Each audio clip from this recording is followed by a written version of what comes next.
Breaking చూస్తున్నాం. CM Revanth Reddy ఇవాళ ఢిల్లీ పర్యటనకు వెళ్లనున్నారు. ఢిల్లీలో 2 రోజులు పర్యటించనున్నారు. పలువురు కేంద్ర మంత్రులతో రేవంత్ రెడ్డి సమావేశం కానున్నారు. రేపు రాహుల్ గాంధీ, మల్లికార్జున ఖర్గేలతో భేటీ అవుతారు. బీసీ కులగణన సర్వేపై ఎంపీలకు CM Revanth power point presentation ఇచ్చే అవకాశం ఉంది. బీసీ బిల్లును పార్లమెంట్లో ప్రవేశపెట్టి ఆమోదం కోసం కేంద్రంపై ఒత్తిడి తీసుకొచ్చే ప్రయత్నాలు చేస్తున్నారు సీఎం రేవంత్ రెడ్డి.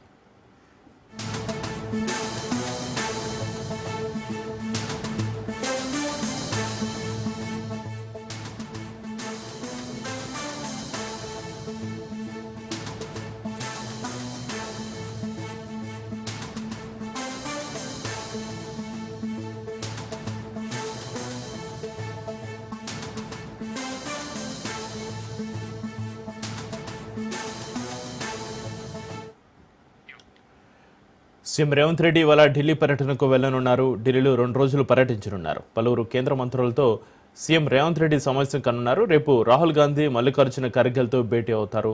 బీసీ కులగణన సర్వేపై ఎంపీలకు CM Revanth power point presentation ఇచ్చే అవకాశం ఉంది. బీసీ బిల్లును పార్లమెంట్లో ప్రవేశపెట్టి ఆమోదం కోసం కేంద్రంపై ఒత్తిడి తీసుకొచ్చే ప్రయత్నాలు చేస్తున్నారు సీఎం రేవంత్ రెడ్డి.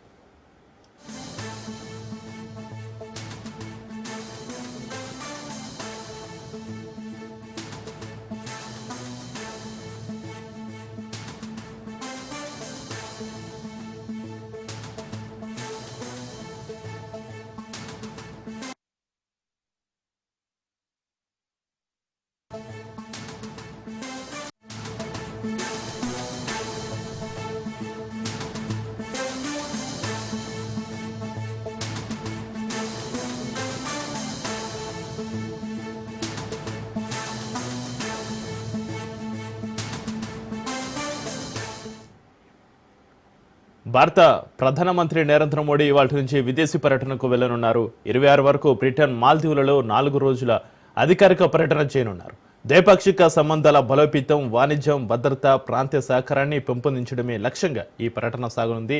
బ్రిటన్, భారత్ మధ్య సమగ్ర వ్యూహాత్మక భాగస్వామ్యం, స్వేచ్ఛ వాణిజ్య ఒప్పందం, ఆర్థికం, సాంకేతికత, రక్షణ, భద్రత, వాతావరణం, ఆరోగ్యం, విద్య, అంతర్జాతీయ అంశాలపై బ్రిటన్ ప్రధానమంత్రి కీర్ స్టార్మర్తో మోడీ చర్చలు జరపనున్నారు. ఇక మాల్దీవుల ప్రెసిడెంట్ మహమ్మద్ మొయిగ్ను ఆహ్వానంపై హిందూ మాల్దీవుల హర్తరఫ్ ఎకనామిక్ అండ్ మారిటైమ్ సెక్యూరిటీ పార్ట్నర్షిప్ను సమీక్షిస్తూ మాల్దీవ్స్ 60వ స్వాతంత్ర దినోత్సవంలో గౌరవ అతిథిగా పాల్గొని ఇరు దేశాల మధ్య దౌత్య సంబంధాలను బలపరచనున్నారు.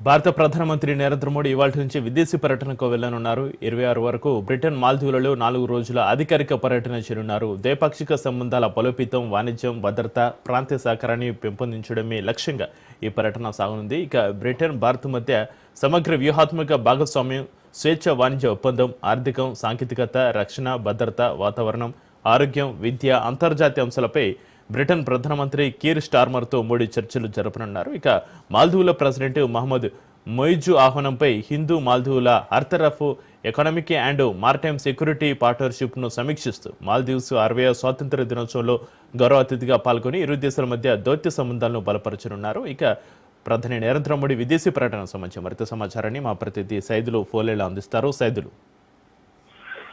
చక్రి, ఈ రోజు నుంచి ప్రధాని మోడీ విదేశీ పర్యటన దాదాపు ఖరారు అయిపోయింది. ఇవాళ నుంచి ఈ నెల 26 వరకు కూడా ప్రధాని మోదీ పర్యటన విదేశీ పర్యటన సాగనుంది. ఇవాళ బ్రిటన్ లో ప్రధాని మోడీ పర్యటించనున్నారు.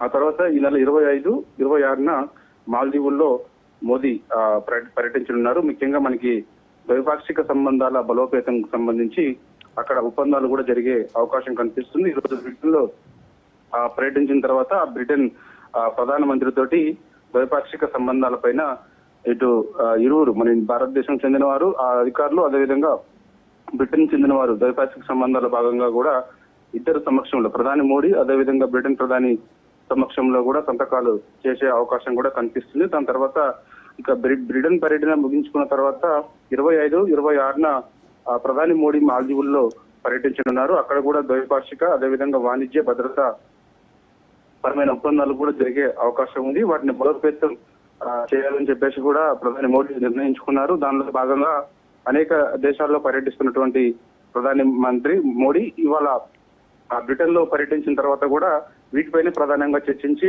ఒప్పందం కూడా చేసుకునే అవకాశం కనిపిస్తుంది. ద్వైపాక్షిక అదేవిధంగా వాణిజ్య భద్రత సంబంధించినటువంటి వాటిపైన చర్చించుకున్న తర్వాత ఇరువురు కూడా సంతకాలు చేసే అవకాశం కనిపిస్తుంది. ఇక 25, 26 మాత్రం మాల్దీవుల్లో ప్రధాని మోడీ పర్యటిస్తారు కాబట్టి అక్కడ కూడా సేమ్ ఇవే ద్వైపాక్షిక సంబంధాలు అదేవిధంగా వాణిజ్య భద్రత సంబంధించినటువంటి వాటిపైన కూడా చర్చించి వాటిపైన సంతకాలు కూడా చేసుకునే అవకాశం కనిపిస్తుంది. ప్రాంతీయ సహకారాన్ని పెంపొందించడమే లక్ష్యంగా ప్రధానమంత్రి టూర్ ఉంటుందని చెప్పేసి కూడా పిఎంఓ అధికారికంగా వెల్లడించింది. Right, thank you Saidulu.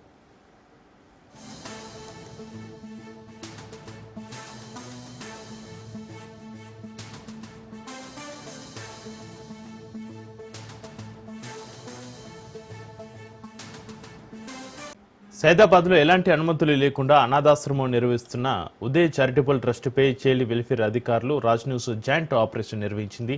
Child welfare అధికారుల దాడిలో 11 మంది పిల్లలను రక్షించారు. ఉదయ్ చారిటబుల్ ట్రస్ట్ నిర్వాహకులపై కేసులు నమోదు చేశారు. ఎలాంటి పర్మిషన్ లేకుండా అనాథాశ్రమాలు నిర్వహిస్తే కఠిన చర్యలు తీసుకుంటామని చైల్డ్ వెల్ఫేర్ అధికారులు హెచ్చరిస్తున్నారు. ఇక ఇదే అంశంపై మా ప్రతినిధి ఇన్నారెడ్డి మరింత సమాచారాన్ని అందిస్తారు.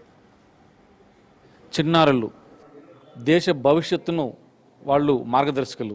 సో ఇప్పుడు జరుగుతున్న కొన్ని అక్రమ వ్యవహారాలు మనం పరిశీలిస్తే అనాథాశ్రమాల పేరుతో కొంతమంది పిల్లలను పెట్టుకొని వాళ్ళు సంపాదన చేస్తున్నారని చెప్తున్న విషయం మీద ప్రభుత్వం చాలా సీరియస్గా ఉంది. ఇదే నేపథ్యంలో ట్రస్టీ పేరుతో కొంతమంది పిల్లల్ని ఇక్కడ పెట్టి వీళ్ళు ఇక్కడ నడుపుతున్నారని చెప్పిన విషయం మీద రాజు న్యూస్ సమాచారం ఇవ్వడంతో ఇక్కడికి అధికారులు కూడా రావడం జరిగింది.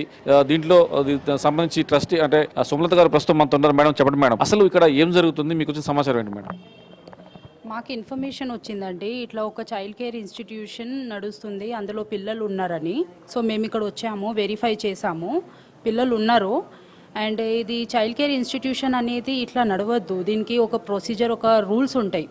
సో జేజే యాక్ట్, జువెనైల్ జస్టిస్ యాక్ట్ కింద కొన్ని రూల్స్ ఉంటాయి, స్టాండర్డ్స్ ఉంటాయి. అవి ఫాలో చేసి ఎవరైనా ఇట్లా చైల్డ్ కేర్ ఇన్స్టిట్యూషన్ అనేది పెట్టుకోవచ్చు. కానీ ఇది అన్రిజిస్టర్డ్ కాబట్టి ఇక్కడ పిల్లలు ఉన్నారు, పిల్లల్ని మేము వేరే దగ్గర ట్రాన్స్ఫర్ చేస్తున్నామండి. సో ఇప్పుడు వీళ్ళని రెస్క్యూ చేసిన వీళ్ళని ఎక్కడ తీసుకెళ్తారు, తర్వాత వాళ్ళ గురించి సంరక్షణ ఎవరికి అప్పచెప్తారు మేడం? ఈ పిల్లల్ని మేము మా దగ్గర రిజిస్టర్డ్ ఉన్న చైల్డ్ కేర్ ఇన్స్టిట్యూషన్కి ట్రాన్స్ఫర్ చేస్తాం. అక్కడ వాళ్ళు చూసుకుంటారండి, ఆ స్టాఫ్, ఆ హోమ్ ఇన్ఛార్జెస్ వాళ్ళందరూ ఉంటారు.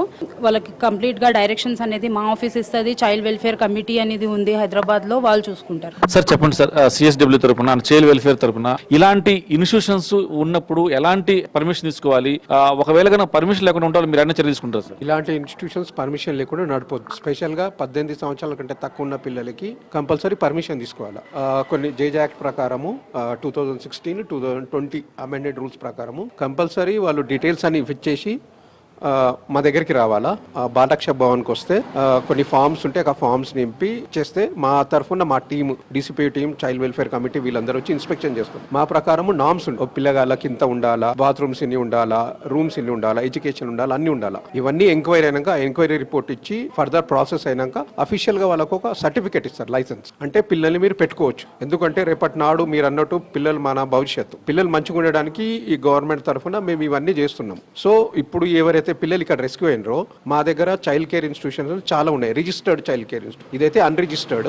రిజిస్టర్ అయినాక ఇక్కడికి పంపించవచ్చు. కానీ అన్రిజిస్టర్డ్ వాళ్ళు బాలరక్ష భవన్ కలెక్టరేట్ ఆఫీస్ లక్డికపూల్కి వచ్చి రిజిస్ట్రేషన్ కావాలంటే అక్కడ బాలరక్ష భవన్ లా సిడబ్ల్యూసి లేదంటే డీసీపీ టీమ్ ని వచ్చి అప్రోచ్ అయితే రూల్స్ అండ్ రెగ్యులేషన్ చెప్తాం, దాన్ని బట్టి ఇట్లాంటి హోమ్స్ నడపవచ్చు. సార్ ప్రధానంగా మనం గమనిస్తే కొంతమంది చిన్నపిల్లల అనాథాశ్రమాలను పెట్టుకొని జిల్లాల నుంచి తీసుకొచ్చి, అంటే అనాథలు కాదు, అంటే పేరెంట్స్ ఉంటారు కానీ తీసుకొచ్చి ఎడ్యుకేషన్ కోసం తీసుకొస్తున్నా అని చెప్పేసి అని అనాథాశ్రమాలాగా బిల్డప్ పెట్టుకొని బయట నుంచి డబ్బులు వసూలు చేయటము, కాల్ సెంటర్లు పెట్టడము, ఇన్ని జరుగుతూ ఉన్నాయి, మీరు చూస్తున్నారు. సో ఇలాంటి వాళ్ళ మీద ఎలాంటి యాక్షన్ తీసుకుంటే ఎలాంటి శిక్షలు ఉంటాయి సార్ వాళ్ళకి? దానిలో ఫస్ట్ పిల్లల్ని పెట్టుకోవడము ఇల్లీగల్ డిటెన్షన్ అంటారు, దాని వాళ్ళ పైన ఎఫ్ఐఆర్ చేయొచ్చు, అది మ్యాండేటరీ. ఇంకోటి ఇట్లా వేరే డిస్ట్రిక్ట్స్ నుంచి పిల్లల్ని ఇక్కడికి తీసుకొచ్చినా అక్కడ ప్రాపర్ లేకపోయినా లేకుంటే పేరెంట్స్ ఇక్కడ వచ్చి ఉన్నప్పుడు పెట్టుకోవచ్చు, లేదంటే ఎక్కడ డిస్ట్రిక్ట్ పిల్లల్ని అక్కడే పెట్టాలి.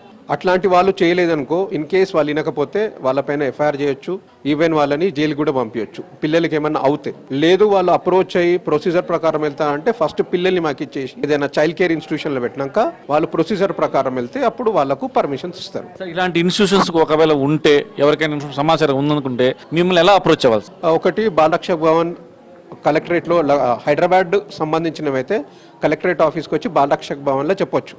ఆ డీసీపీఓ టీం ఉంటారు, బీఆర్బీ కోఆర్డినేటర్ ఉంటారు, వాళ్ళకి చెప్పొచ్చు. లేదంటే సిడబ్ల్యూసీ ఉంటారు, వాళ్ళకు కూడా చెప్పొచ్చు. లేదు అంటే 1098 అని ఒక నెంబర్ ఉంటుంది, చైల్డ్ లైన్ నెంబర్. అక్కడ ఫోన్ చేసి ఇట్లా పిల్లలు ఉన్నారు, ఇట్లా హోమ్ నడిపిస్తున్నారు, మీరు రండి అంటే మేము అంతా టీం వచ్చేస్తాము. Thank you sir.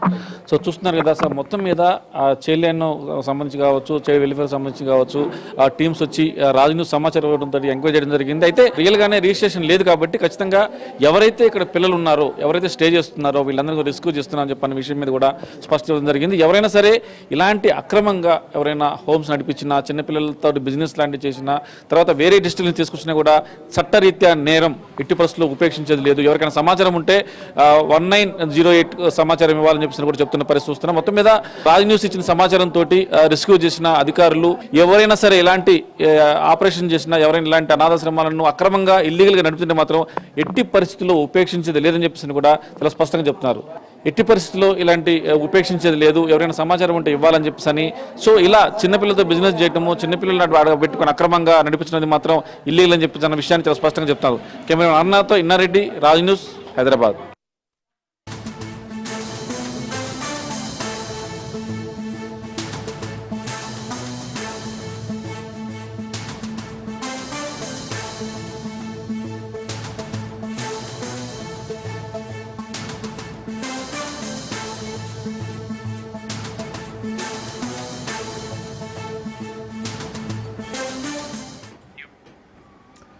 Breaking news చూస్తున్న ఎగువ ప్రాంతాల నుంచి వరద ప్రవాహం కొనసాగుతుండటంతో శ్రీశైలం జలాశయం ఒక్క గేటు ద్వారా నీటిని దిగువకు విడుదల చేశారు. ఒక గేటును 10 అడుగుల మేర పైకెత్తి నీటిని విడుదల చేశారు. జూరాల సుంకిశాల జలాశయం నుంచి 1,42,000 క్యూసెక్ల వరద నీరు వస్తుంది. అవుట్ఫ్లో 94,709 క్యూసెక్ల నీటిని విడుదల చేశారు. ఇక శ్రీశైలం జలాశయ నీటి మట్టం 883.70 అడుగులుగా ఉంది. నీటి నిల్వ 208 టీఎంసీలుగా నమోదైంది. ఈ సీజన్లో రెండోసారి గేట్ ఎత్తి నీటిని దిగువకు విడుదల చేస్తున్నారు. శ్రీశైలం కుడి ఎడమ గట్టు జల విద్యుత్ కేంద్రాల్లో విద్యుత్ ఉత్పత్తి కొనసాగుతోంది.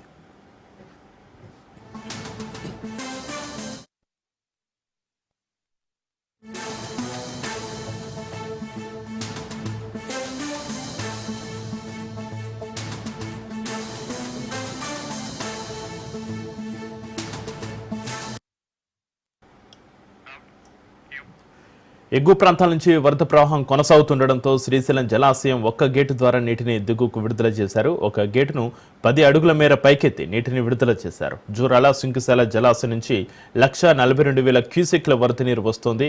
అవుట్ఫ్లో 94,709 క్యూసెక్ల నీటిని విడుదల చేశారు. శ్రీశైలం జలాశయం నీటి మట్టం 883.70 అడుగులుగా ఉంది. నీటి నిల్వ 208 టీఎంసీలుగా నమోదైంది. ఇక ఈ సీజన్లో రెండోసారి గేటు ఎత్తి నీటిని దిగువకు విడుదల చేస్తున్నారు. శ్రీశైలం కుడి ఎడమ గట్టు జల విద్యుత్ కేంద్రాల్లో విద్యుత్ ఉత్పత్తి కొనసాగుతోంది.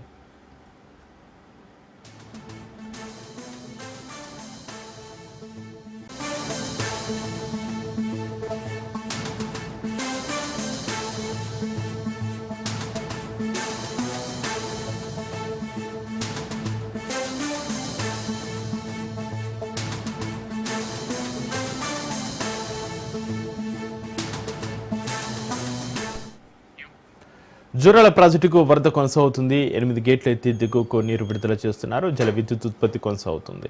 ఇన్ఫ్లో 1,02,000 క్యూసెక్లు ఉండగా అవుట్ఫ్లో 72,786 క్యూసెక్లుగా ఉంది. ప్రస్తుత నీటి మట్టం 818.100 మీటర్లు కాగా పూర్తిస్థాయి నీటి మట్టం 318.516 మీటర్లుగా ఉంది. ప్రస్తుత నీటి నిల్వ 8.81 టీఎంసీలు కాగా పూర్తిస్థాయి నీటి నిల్వ 9.657 టీఎంసీలు.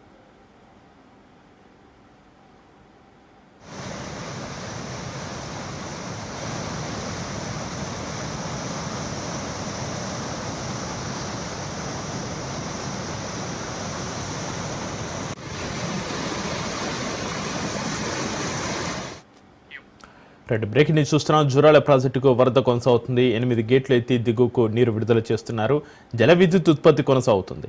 ఇన్ఫ్లో 1,02,000 క్యూసెక్లు ఉండగా అవుట్ఫ్లో 72,786 క్యూసెక్లుగా ఉంది. ప్రస్తుత నీటి మట్టం 318.100 మీటర్లు కాగా పూర్తిస్థాయి నీటి మట్టం 318.516 మీటర్లుగా ఉంది. ప్రస్తుత నీటి నిల్వ 8.81 టీఎంసీలు కాగా పూర్తిస్థాయి నీటి నిల్వ 9.657 టీఎంసీలు.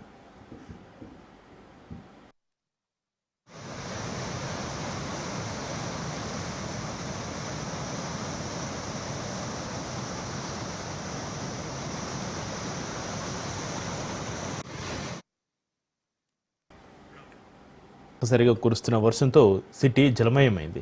పలుచోట్ల రోడ్డుపై వరద నీరు నిలిచిపోక లోతట్టు ప్రాంతాల్లోని ఇళ్లలోకి వరద నీరు చేరింది.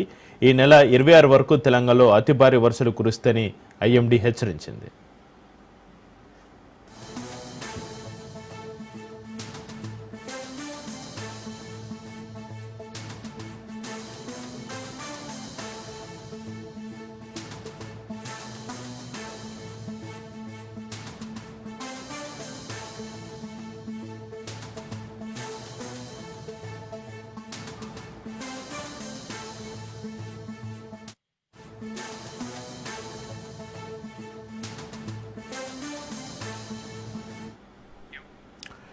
బంగాళాఖాతంలో ఉపరితల ఆవర్తనం రేపటికి అల్పపీడనంగా బలపడే అవకాశం ఉంది. ఏపీలో మరో 2 రోజుల పాటు జోరు వానలు కురుస్తున్నాయి. కోస్తాంధ్రలోని పలు జిల్లాల్లో భారీ వర్షాలు పడతాయని, గంటకు 40 నుంచి 50 కిలోమీటర్ల వేగంతో ఎదురుగాలులు వీస్తాయని ఐఎండీ హెచ్చరించింది. తెలంగాణలోని ఆసిఫాబాద్, మంచిర్యాల, నిర్మల్, పెద్దపల్లి జిల్లాకు రెడ్ అలర్ట్ జారీ కాగా తెలంగాణలోని 6 జిల్లాలకు ఆరెంజ్ అలర్ట్ జారీ అయింది. ఇక తెలంగాణలోని 14 జిల్లాలకు ఎల్లో అలర్ట్ జారీ చేసింది వాతావరణ శాఖ. హైదరాబాద్లో ఎడతెరిపి లేకుండా వర్షం కురుస్తోంది.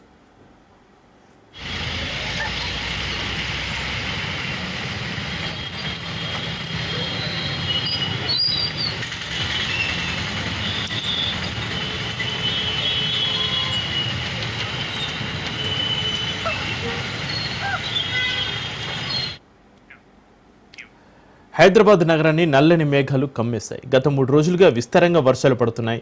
2 రోజుల పాటు గ్యాప్ తీసుకున్న రైన్ గత రాత్రి నుంచి ఎడతెరిపి లేకుండా ముసురు అందుకుంది. నగర వ్యాప్తంగా మోస్తరు వర్షం కురుస్తుంది. జీహెచ్ఎంసీ, హైడ్రా సిబ్బంది ఎటువంటి అవాంఛనీయ సంఘటనలు చోటు చేసుకోకుండా చర్యలు తీసుకుంటున్నారు.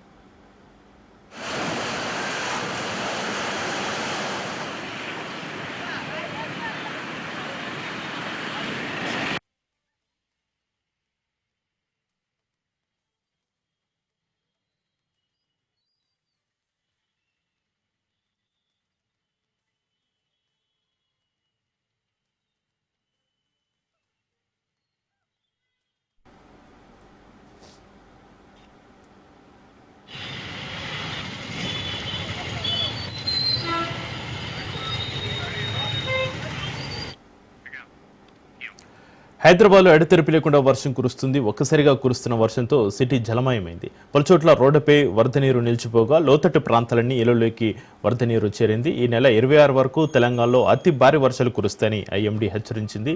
ఇక బంగాళాఖాతంలో ఉపరితల ఆవర్తనం రేపటికి అల్పపీడనంగా బలపడే అవకాశం ఉంది. ఏపీలో మరో 2 రోజుల పాటు జోరు వానలు కురుస్తున్నాయి. కోస్తాంధ్రలోని పలు జిల్లాలు భారీ వర్షాలు పడతాయని, గంటకు 40 నుంచి 50 కిలోమీటర్ల వేగంతో ఎదురుగాలు వీస్తాయని ఐఎండీ హెచ్చరించింది.